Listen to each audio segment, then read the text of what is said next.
মনে হচ্ছে বৃষ্টি হবে। আকাশে কেমন মেঘ জমেছে দেখুন, এই যে কত মেঘ। বৃষ্টি হলেই কিন্তু ভালো হয়, যা গরম পড়েছে। আর আমি তো বাজারে গেছিলাম, বাজার থেকে চলে এসেছি। বাজার থেকে এসে আমি একটুখানি চিকেন করছি। আম, বাজার থেকে এসে রান্না করতে কিন্তু খুব কষ্ট হয়। এখন আমি বুঝতে পারছি, আগে তো বাজার আমি করতাম না, আগে বড়মশাই করতো। এখন আমাকে সবই করতে হয়, যেহেতু বড়মশাই বাজারের সময় দিতে পারছে না, তাহলে তো আমাকে তো করতে হবে।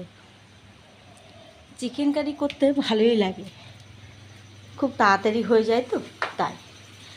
আর কিন্তু চিকেন কারি করলে কি এইটুকুনো পেঁয়াজ ভেজে যদি চিকেন কারি করা যায় না, খুব ভালো হয়। যে পেঁয়াজটা আমি ভেজে নিয়েছি, আদা আর শুকনো লঙ্কা আর হচ্ছে রসুন বেটে দিয়েছি, তার সাথে টমেটো বাটা তো আছে।